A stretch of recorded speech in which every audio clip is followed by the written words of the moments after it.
Blading Cup 2022 just recently wrapped up. The 3-day event of quad skating and rollerblading heaven was another massive success this year, bringing in over 55 vendors, making the industry section the biggest it's ever been, as well as over 300 competitors, which is a new height again, most of them being intermediate, but that's really cool to see so many rollerbladers getting involved with this culture event and blading. The prize purse actually got up to $20,000 this year. 20,000. I'm pretty sure that's double what it was last time. A lot happened at this event. I want to quickly recap it for you, including new products, the results, and some highlights. So first we're going to start off with the Pro Division Street results. Third place went to Dominic Bruce. As you can see, he was just shredding the park the whole time, absolutely killing it with that raw skater energy that I love to see. And actually just had some breaking news. Dominic Bruce just posted on Instagram that he actually busted his knee taking a risk in the run. He highlighted this clip here, which is so sick, by the way. They like split the sole. So I don't know if that was the one, but it's sad to hear. I'm glad he still came away with third place though, and I hope he heals up quick. And this just really shows how much he has earned his new pro skate, which was also shown off in one of Rashad's videos here. They're showing off the artwork that was put on the sole plate. Once again, leaning into that Mesmer thing and that new weird green color, which I want to say is growing on me, but it isn't. And this whole booth here and the whole energy from Billy and this part of the video of Rashad's video here, like there's a black version of the John Bellino sole plate too. It was really good. I love the fact that there's a CRT monitor there in the setup. It looks so good, dude. I just love there's so much energy to the Mesmer team. But anyway, second place though. Second place was taken by Yoon, the USD Pro, who is one of the smoothest, most stylish bladers in the world. It's crazy to think that he can skate this clean under the pressure of one of the biggest comps in blading with all these people watching. I wish I could have just 1% of that skill. He's really showing off his style and his run here. This isn't a competition run. It's like it's in his best edit, you know, like every trick is perfect. The way he throws these flips is so clean and so smooth. And he goes for this 450 alley-oop sole. And I can tell he's not happy with it, but he landed it in the run, at the end of a run. And I love how the run really built on top of itself. Every trick just got more and more like energy behind it. It was really good. And it's a well-earned second place. I Rollerboot called it, and you probably did too. Nils Janson took away the dub for this year's Blading Cup with his usual energy in skating, the big tricks, the huge skating. And the big highlight for me was the top acid to alley-oop top acid he did in the final run that you just saw a second ago. So clean, so nice. And another well-earned dub for one of the best bladers we have in the industry. It's such a positive dude. It's cool to see it come through. Just look at the energy he has in his skating. It's so unbelievable. And he's another one of those dudes that's so clean. It's just such an easy blader to like, you know. Shout out to Nils. Congrats to him. Huge congrats to him. Taking away the dub, Blading Cup champion. Actually, I've just been informed about a clause in the Blading Cup contract about the fact that if someone guesses what the skate is on the stream that me and iRollerboot did for this event, that they actually take the title for Nils. So I'm so sorry, Nils, but Patrick actually take the dub for Blading Cup this year. It's in the clause. Talk to John about it. I don't know why it's there. I don't make the rules, but yeah, congrats, Patrick. But anyway, a couple other things I want to quickly mention before we get into further news about it. One being Montre was there. He didn't actually compete this year, and I think that's pretty obvious why after the things that happened in Spring Cup and he got robbed of first place in the Quad Cup. But he was there with the same positive energy, which I think is a big deal. He still showed up to this big important event in blading, and he's showing off his custom painted Icon skates here and talking all about Icon to Rashad in this video here, which is really cool to see. And it's just the energy that Montre gives out is great, and it's cool to I think it speaks a lot that he still came to this event despite the bullshit he had to put up with last time. In the same video here too, a bit that stood out to me too, to do with the Quad Cup controversy, was Rashad goes up to Estrogen. From memory, she's the one that was involved with the controversy, and I can see her to mention the judges and like instantly regret it. It's so smooth. It looks good. The judges know what they're doing. Crowd psyched. It's the intermediate contest. Yeah. People seem happy. I feel like I can feel it. It's like no flame, no nothing but love. Shout out to the quad team, and yeah, we can move on from that horrible thing that happened. It sounds like this year was a lot better. Another quick thing I want to highlight though is Antony Pottier. I was pretty surprised to not see him in top 3. He was my call for top 3.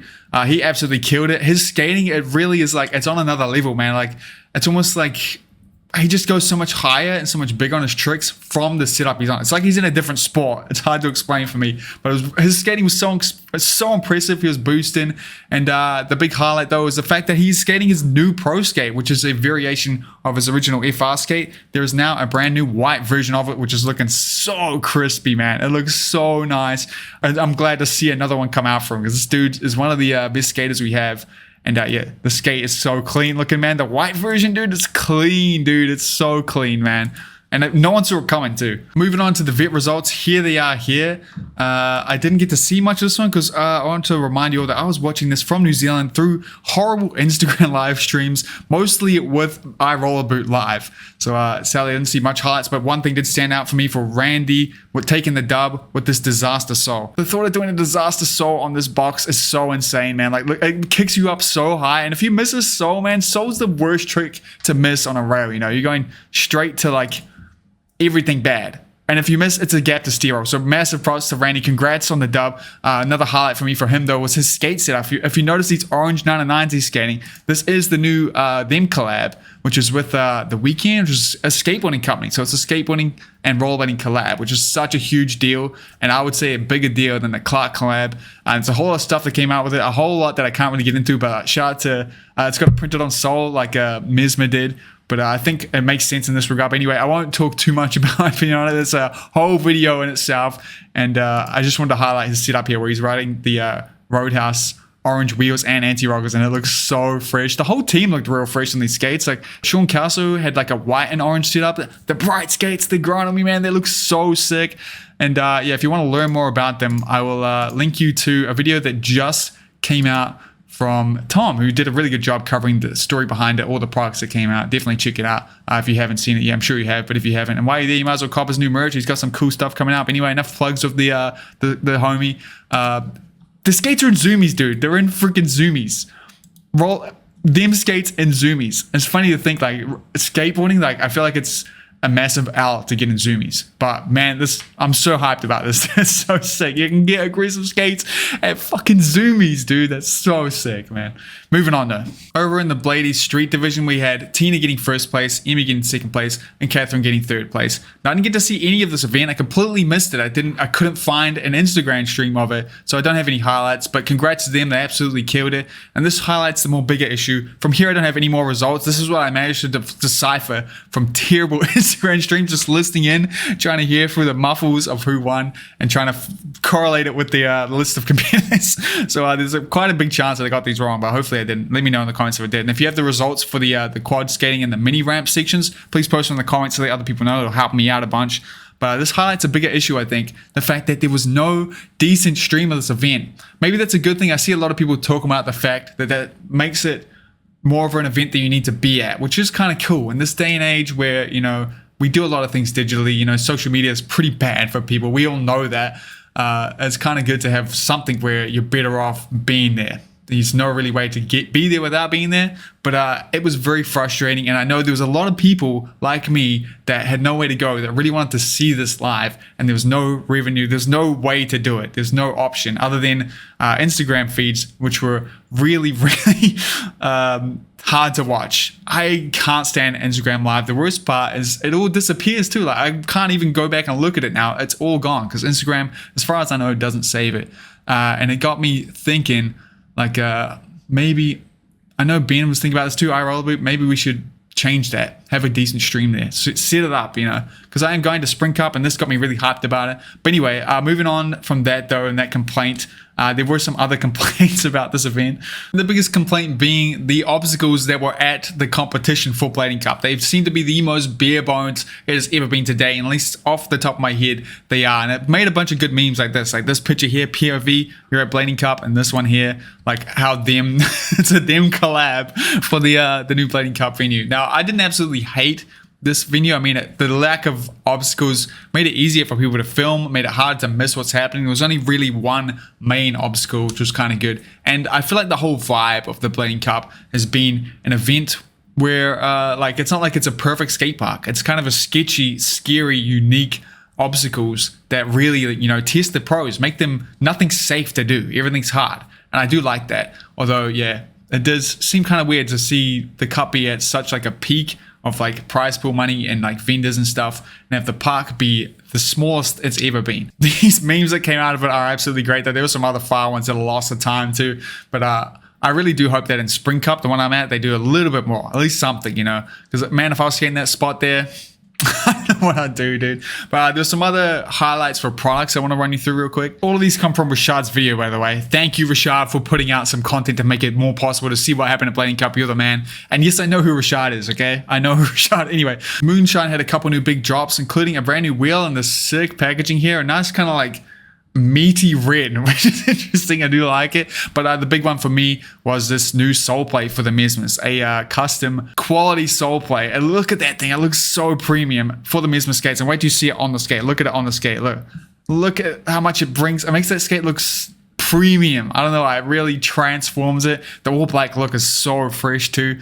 And yeah, apparently it takes a bunch of weight off the original sole plate too. It's lighter, which is a massive plus. But there's not just that. There's some other ones. Rashad got Matthias in one of his one trick a day shirts, which is so sick. Matthias took us through all the new USD and Power Slide products that are coming out, including the new Pro Skate for Takashi Yositoko, looking real fresh. I really like the brown colorway. There was an alternative one that I'll pull up now that there are only 3 of, which I recommend copping if you're the right size. But I do like that they put the brown on, in my opinion. I think it makes it look less like it's from, you know, a budget like Walmart or something, you know. The skate looks really good, but there was some other highlights. We had the Equality skate here, which is a skate made to raise some money for the women team, the women skating for Power Slide. I don't know how to word it. It's a lovely purpley pink color, similar to the Bladies Aeon that happened, but a little different, and I like it. I'm really feeling purple, if you haven't noticed. It's my new theme on my computer, but anyway, that was very clean. And he also talked about the new Aeon Shadow, which is really speaking to me. I've never wanted to skate shadows, but Aeon's new promo, by the way, make sure you check it. Holy crap, it is insane. I want the skate for some reason. It looks so fresh. But yeah, I get really, really good vibes from Matthias in here. Like, in Rashad's video, he's really putting everyone on the spot, and you really get to see, like, it takes like a filter off some people, and it shows how sick Matthias is. And that's it for my recap from the other side of the world. There's probably a million things I missed. Let me know in the comments down below. This has got me so hyped about going to Spring Cup next year. Make sure you're there. I'd love to see you. I'm so excited. It looks like such a fun event. Look how sick those skates are, by the way. Links to everything I talked about will be in the description. Make sure you check them out. And yeah, also, this is completely unrelated, but if you want to win $50, I'm doing another Buzzcut bounty on the r/Blade News subreddit. Do any kind of 180, any form, whether it's a front flip 180, alley-oop sole, you're on rig skates, you're on quad skates, any skill level is welcome. You can win $50. Post it up. I'd love to see it. And I'll see you on Twitch. And yeah, go for a skate today as always. But also, I'm supposed to be doing my school assignment right now. I have a massive assignment due in like 4 days, but I could not stop thinking about Blading Cup. So I had to make this video right now.